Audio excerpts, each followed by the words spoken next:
ஜெய் ஸ்ரீ மாத்ரே நமக. ஜெய் குருதத், ஜெய் குரு பரசுராம். நமஸ்காரம். நான் கரூர்லேருந்து வல்சலா பணிக்கர், பிரசன்ன ஜோதிடர். இன்னைக்கு நம்ம ஆடி மாத பலன்கள் கடக ராசிக்கு எப்படி இருக்குன்னு பார்க்க போறோம். இந்த ஆடி மாதம் எப்போ பிறக்குது அப்படின்னா 16/7/2025 மாலை 6:30க்கு இந்த மாதம் பிறக்குது. உத்திரட்டாதி நட்சத்திரத்தில் பிறக்குது. இந்த மாதம் ஆடி மாதம் உத்திரட்டாதி நட்சத்திரத்தில் பிறக்கனால கடக ராசியில் இருக்கக்கூடிய பூச நட்சத்திரக்காரர்கள் பரிகாரம் பண்ணிக்கணும். என்ன பரிகாரம் அப்படின்னா, அருகில் இருக்கக்கூடிய சிவன் கோவிலுக்கோ அல்லது மாட்டு தொழுவத்துக்கோ போய் பசுவுடன் கூடிய கன்றுக்கு குடிக்கிறதுக்கு ஜலம், அதே மாதிரி கோதுமை மாவில் வெல்லம் கலந்து கொடுக்கறது, மாட்டு தீவனங்கள் கொடுக்கறது, வைக்கப்புல், இந்த மாதிரி பச்சை புல்கள்லாம் அதுக்கு தீவனமாக கொடுக்கறது பரிகாரம். இதனால இந்த ஒரு வருடம் முழுவதும் உங்களுக்கு பொருளாதார ரீதியாக தட்டுப்பாடுகள் இருக்காது. அது மட்டும் இல்லாமல் விபத்து கண்டங்கள், உயிர் கண்டங்கள் ஏற்படாமல் இருக்குங்க. இந்த ஆடி மாதத்தை பொறுத்த வரைக்கும் கடகராசிக்கு ரொம்ப ரொம்ப அற்புதமாக இருக்குது. மிகப்பெரிய லெவலில் உங்களுக்கு வளர்ச்சி தான். பொதுவாக சூரியன் 2 கூடையவர், வருமானத்தை குறிக்கக்கூடிய சூரியன் உங்களுடைய ராசியில் இருக்காரு. நல்ல வருமானம்ங்கிறது இந்த மாதம் உங்களுக்கு உறுதியாக உண்டு. அது மட்டும் இல்லாமல் புதனும் உங்களுடைய ராசியில தான் இருக்காரு. புதன் திக்பலம் அடைகிற ராசியில என்ன கிரகம், குருவும் புதனும் இருந்தால் திக்பலம். அப்போ ராசியில ஒரு கிரகம் திக்பலமா இருக்குது இந்த மாதம் பிறக்கும் போது. அப்போ புதன் உங்களுக்கு திக்பலமா இருக்கனால துறை சார்ந்த ஒரு நிபுணத்துவ யோகம் இந்த மாதம் உங்களுக்கு இருக்கனால மிகப்பெரிய லெவல்ல வளர்ச்சி. அது உத்தியோகமாக இருந்தாலும் சரி, தொழிலாக இருந்தாலும் சரி, நல்ல வளர்ச்சியை இந்த மாதம் உங்களுக்கு உறுதியாக உண்டு. அதே மாதிரி 11 கூடிய சுக்கிரன் 12ஆம் இடத்துல வராரு, குருவோட சேர்றாரு. அப்போ என்னன்னா விரயம் அப்படிங்கிறது இருக்கு கட்டாயம். அது சுப விரயமா மாறுறதுக்கு உண்டான அமைப்பு இருக்கு. இந்த மாதம் உங்களுக்கு லாபங்கள் வரும், வருமானங்கள் வரும், அதே நேரத்தில் ஒரு விரயமும் வரும். இந்த விரயத்தை நீங்களே பிளான் பண்ணிக்கோங்க, ஒரு சுப விரயமா மாத்துங்க. வரக்கூடிய பணத்தை ஒரு இன்வெஸ்ட்மெண்ட் பண்ணுங்க, இல்லை ஒரு விஷயங்கள், வீடு வாங்குறது, நகை எடுக்கிறது, வாகனங்கள் வாங்குறது, இந்த மாதிரி ஒரு முதலீடு பண்றது, இந்த மாதிரி விஷயங்களை பண்ணுங்க. எங்க மேடம் வருமானம் வருது அப்படின்னு கேட்காதீங்க. வரக்கூடிய வருமானத்தில் அதை கட்டாயம் நீங்கள் சேவிங்ஸ் பண்ணி தான் ஆகணும். இந்த மாதம் ரொம்ப ரொம்ப கவனமாக இருக்கணும். 3ஆம் இடத்துக்கு வரக்கூடிய உங்கள் ராசிக்கு 3ஆம் இடத்துல செவ்வாய், அதே மாதிரி 9ஆம் இடத்துல சனி இருக்காரு உங்களுக்கு. இந்த 9ஆம் இடத்துல இருக்கக்கூடிய சனி, செவ்வாய், 3ஆம் இடத்துல இருக்கக்கூடிய செவ்வாய் ரெண்டும் சமசப்தமாக பார்வை இருக்கு. இது பெரிய வகையில் சிறப்பான பலன்கள் அப்படிங்கிறத சொல்ல முடியாது. உங்களுக்கு செவ்வாய் என்னன்னா 5 குடையவரும் 10 குடையவருமாக இருக்கிறாரு. ஸோ அதனால தொழில் ரீதியாவோ அல்லது உங்களுக்கு மனதுக்கு பிடித்த நபர்கள் மூலியமாவோ ஏதாவது ஒரு சின்ன மன சங்கடங்கள் ஏற்படுறதுக்கு உண்டான வாய்ப்பு இருக்கு. அதனால விழிப்புணர்வோட செயல்படுங்க. அஷ்டமத்தில் ராகு, 2ஆம் இடத்துல குடும்பஸ்தானத்தில் கேது இருந்தாலும் குடும்ப நபர்களுடைய பேச்சுக்கள், அதாவது குடும்ப நபர்கள்கிட்ட நீங்க பேசுறது இல்லை அவங்க பேசுறது பொறுமையா கையாளணும். எதுவாக இருந்தாலும் உங்க கையில தான் இருக்குது. பொதுவாகவே கடகராசிக்காரங்க நிறைய விஷயங்களை சாக்ரிஃபைஸ் பண்ணுறது, அதே மாதிரி அட்ஜஸ்ட் பண்ணுறது, இது எல்லாமே இயல்பாக இருக்கும். பட் ஆனால் அது இயற்கைன்னு மாற்றிக்கங்க. நமக்கு இப்படித்தான் விதி அப்படிங்கிற மாதிரி மாற்றிக்கிட்டிங்கன்னா இன்னும் ரொம்ப ஈஸியாக இருக்கும். பொதுவாகவே பூச நட்சத்திரமும் ஆயிலி நட்சத்திரமும் நல்ல கெட்டிக்காரங்க. நிறைய விஷயங்கள் கரெக்டாக மைண்டை யூஸ் பண்ணி நல்ல ப்ரெடிக்ஷனும் கொடுப்பீங்க. இதுதான் வரப்போகுதுன்னு உஷாராகவும் இருப்பீங்க. அந்த உஷாரான மைண்டை இந்த டைமில் யூஸ் பண்ணுங்க. மிகப்பெரிய லெவலில் முன்னேறிடலாம். அதே மாதிரி வெளிநாட்டுக்கு போகக்கூடிய அமைப்புகள் இந்த மாதம் இருக்குது. ஏதாவது ஒரு சுப நிகழ்வுகள் இருந்துச்சுன்னா ஆடி மாதம் அப்படின்னு தட்டி கழிக்காதீங்க. உங்களுடைய ராசி மாதமே ஆடி தான். அதனால ஆடி மாதம்ங்கிறது உங்களை பொறுத்த வரைக்கும் யோக மாதம் தான்.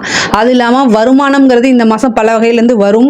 வெளிநாட்டுக்கு போகிறது, தொழில் ரீதியாவோ உத்தியோக ரீதியாவோ அதிகமாக மிகப்பெரிய தூரத்துக்கு பயணம் போகிறது, அதாவது ஸ்மால் டிஸ்டன்ஸ் கிடையாது, ரொம்ப லாங். அதாவது போனால் இங்கேருந்து டெல்லி போகிறது, நார்த் சைடு போகிறது, அல்லது பார்த்தீங்கன்னா நீண்ட தூர பிரயாணம்ங்கிறது வெளிநாட்டையும் குறிக்கும். அதனால வெளிநாடு போகிறது, வேலையில் உத்தியோகத்தில் இருக்கவங்கெல்லாம் ஃபாரின் போகணுன்னு கனவாக இருக்கும் இல்லையா, அவங்கெல்லாம் இந்த மாதம் ட்ரை பண்ணுங்க. ஆடி மாதம் ஏதாவது நம்ம ஒரு விஷயத்தை செஞ்சோம்னா அது ஆடி போயிடும். அப்போல்லாம் நீங்கள் செய்யாதீங்க. அதெல்லாம் அப்படி கிடையாது. ஒரு நல்ல விஷயங்களை செய்யும்போது அது ஆடி பெருக்கும். ஸோ அதனால் நீங்கள் நிறைய நல்ல விஷயங்கள் செய்யுங்க. கல்யாணத்தை தவிர, கல்யாணம் ஒன்று தான் இருக்கணும் வாழ்க்கையில். ஆனால் பல தொழில் இருக்கலாம். அதனால் நீங்கள் ஆடி மாதம் உங்களுக்கு ஒவ்வொரு வாய்ப்பும் வரக்கூடிய மாதம் இந்த மாதம் நல்லா இல்லை, இந்த நாள் நல்லா இல்லைன்னு தட்டி போகாதீங்க, தட்டி போட்டுறாதீங்க. வரக்கூடிய வாய்ப்பை கரெக்டாக யூட்டிலைஸ் பண்ணிக்கோங்க.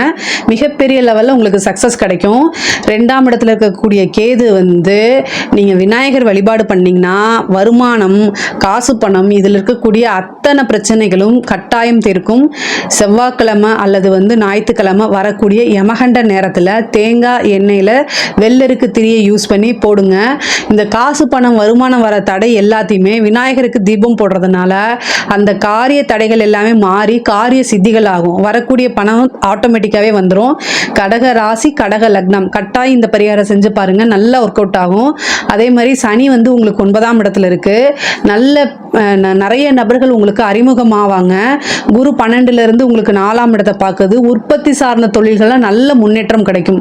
தொழில் ரீதியாக அடுத்த ஸ்டெப்புக்கு போகக்கூடிய டைம் உங்களுக்கு வந்துருச்சு. ஆனால் நீங்கள் வந்து இந்த அஷ்டமத்து சனி, அதே மாதிரி இந்த அஷ்டமத்து ராகு, 12ல் குரு மறைஞ்சிருக்கு, இது எல்லாத்தையுமே கட்டி ஒரு பக்கம் எடுத்து வச்சிருங்க. நீங்கள் என்ன முயற்சி பண்ணுறீங்களோ அது கட்டாயம் பலிக்கும். கடவுள் பார்த்துட்டு இருக்காரு, கிரகங்கள் கட்டாயம் அது வேலையை செய்யும். ஆனால் அதுக்கு மீறி தெய்வ சக்தின்னு ஒன்று இருக்கு இல்லைங்களா? தெய்வ சக்தி, தெய்வத்தை நம்ம எதுக்காக வணங்குறோம்? நம்ம கஷ்ட காலங்களில் நமக்கு உறுதுணையாக இருந்து நம்மளை வழி நடத்துறதுக்கு தான் தெய்வங்கள். ஸோ அந்த தெய்வம் பார்த்துக்கிட்டு தான் இருக்குது. நீங்கள் எவ்வளோ கஷ்டப்படுறீங்க, இந்த கஷ்டத்துலையும் எவ்வளோ முயற்சி பண்ணுறீங்க அப்படிங்கிறத அந்த தெய்வம் கட்டாயம் உங்களை பார்த்துட்டு தான் இருக்குது. அதுக்கு உண்டான பலாபலன்கள் தானாக உங்களுக்கு வந்து சேரும். நீங்கள் அதனால் கவலையே படாதீங்க. நமக்கு இவ்வளோ தூரம் பாதிப்புகள் இருக்கே அப்படின்லாம் நீங்கள் கவலையே படாதீங்க. கைவிட்டு போனது, இழந்த விஷயங்கள் எல்லாமே மீண்டும் உங்களை தேடி வந்து கட்டாயம் சேரும். உங்களுக்கு வந்து குரு இப்போ மறைஞ்சிருக்காரு.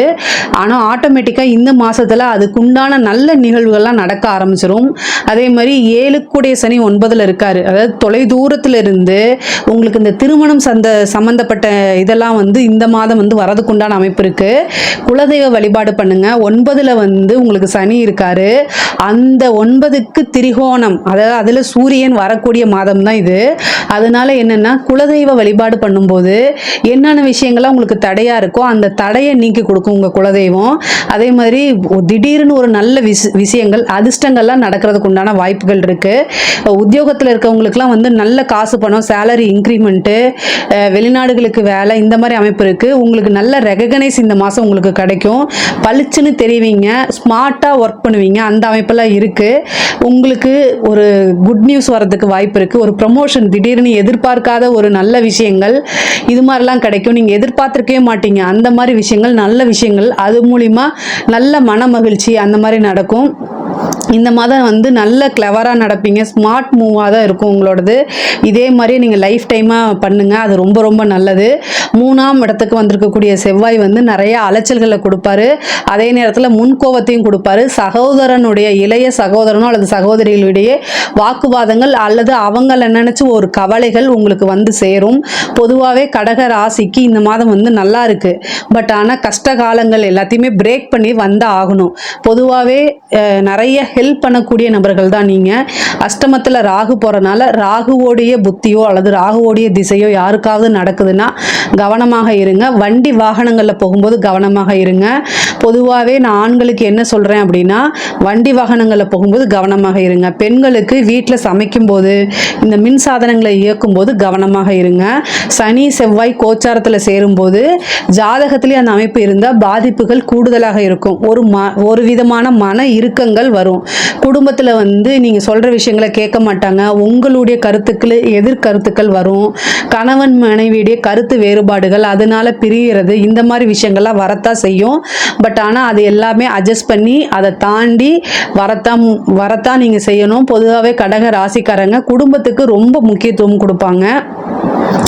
அதே மாதிரி வந்து நீங்கள் நிறைய அட்ஜஸ்ட் பண்ணி போகக்கூடிய நபராகவும் இருப்பீங்க. அதே மாதிரியே இப்போவும் அட்ஜஸ்ட் பண்ணி போயிருங்க. இந்த மாதம் வந்து நல்ல வருமானத்தை ஃபோக்கஸ் பண்ணுங்கள். உங்களுக்கு நிறைய முன்னேற்றங்களும் நல்ல விஷயங்கள் நடக்கிறதுக்கு உண்டான அமைப்புகளும் இருக்குது. ஆடி மாதம்ங்கிறதுனால அம்மன் வழிபாடு நல்ல சிறப்பாக பண்ணுங்கள். பெண்களாக இருந்தீங்க அப்படின்னா கணவருடைய தேக ஆரோக்கியத்தில் கவனமாக இருக்கணும். குடும்பத்தோடைய சப்போர்ட் வாங்கிட்டு எல்லா விஷயங்களும் செய்யுங்க. எந்த விஷயமா இருந்தாலும் ஒரு விஷயம் வந்து உங்ககிட்ட, உங்கள் ஹஸ்பண்டு கிட்டேயோ பெண்கள், குடும்ப பெண்கள் வந்து பொதுவாகவே கடகராசி பெண்கள் கல்யாணம் ஆனவங்களா இருந்தாலும் சரி, ஆவாதவங்களா இருந்தாலும் சரி, உங்களுடைய குடும்பத்தில் உங்கள் பெற்றோர்கள்கிட்டயோ அல்லது கணவர்கள்கிட்டயோ நீங்கள் வந்து சொல்ல முடியல, ஒரு விஷயத்த சொல்ல முடியலன்னா அந்த விஷயத்த செய்யவே கூடாது. அது வந்து இந்த மாதம் வந்து ரொம்ப ஃபாலோ பண்ணிக்கோங்க. சொல்ல முடியாத ஒரு விஷயத்த செய்யக்கூடாது. அது உங்களுக்கு டேஞ்சரை தான் கொடுக்கும். 2ஆம் இடத்துல கேது, 12ஆம் இடத்துல சுக்கிரன் வந்து உங்களுக்கு 12ஆம் இடத்துக்கு வராரு. குரு சுக்கிரன் இணைவு பெண்களை பொறுத்த வரைக்கும் பேரை கெடுத்துடும். அதுவும் பெண்களுக்கு தான், அதுவும் குடும்ப நபர்களே, என்னடா அது நம்ம குடும்பத்தில் இருக்கோம் நம்மளையே புரிஞ்சுக்கலேங்கக்கூடிய மனநிலை, கஷ்டங்கள் எல்லாமே வந்து சேரும் உங்களுக்கு. அதனால ரொம்ப கவனமாக இருங்க. பொதுவாகவே வந்து கவனத்தோட செயல்பாடுங்க. வெளியில் போகிறது மாதிரி வர மாதிரி இருந்தால் இன்ஃபர்மேஷன் சொல்லுங்கள். மொபைல் ஃபோனில் மெசேஜ் பண்ணுங்கள். இன்ஃபர்மேஷன் ரொம்ப முக்கியமானது. இல்லைன்னா அதுவே ஒரு அவமான அசிங்கமோ அல்லது ஒரு பதட்டத்தையோ உருவாக்கிரும். அதனால எங்கேயாவது முன்கூட்டி போகிறீங்க அப்படின்னா இன்ஃபர்மேஷனை சொல்லிட்டு நான் இங்கே போகிறேன், இவ்வளோ நேரம் ஆகும் அப்படிங்கிறதெல்லாம் சொல்லுங்கள். ஆடை ஆபரண சேர்க்கையெல்லாம் உண்டு. பொதுவாகவே அரசாங்கத்துறையில் இருக்கவங்களுக்கும் அரசியல் துறையில் இருக்கவங்களுக்கும் நல்ல வளர்ச்சியை தான் இந்த மாதம் உங்களுக்கு கொடுக்கும். நல்ல காசு பணம், புது புது கான்ட்ராக்ட், இந்த மாதிரி விஷயங்கள்லாம் உங்களுக்கு கிடைச்சிரும். ஆடி மாதத்தை பொறுத்த வரைக்கும் கடகராசிக்கு ரொம்ப ரொம்ப அற்புதமான மாதமாக தான் இருக்கும். இது ஒரு அதிர்ஷ்டமான மாதம்தான். நீங்கள் என்ன முயற்சிகள் போட்டிங்களோ அது பல மடங்கு உங்களுக்கு கட்டாயம் நீங்கள் என்ன முயற்சிகள் போட்டிங்களோ அது பல மடங்காக கட்டாயம் உங்களுக்கு கிடைக்குங்க. இதில் ஏதாவது சந்தேகங்கள் இருக்குது அப்படின்னா கமெண்ட்ஸில் சொல்லுங்கள், நான் கண்டிப்பாக ஆன்சர் பண்ணுறேன். நம்மளுடைய சேனலை லைக் பண்ணுங்கள், ஷேர் பண்ணுங்கள், சப்ஸ்கிரைப் பண்ணுங்கள். நன்றி, வணக்கம்.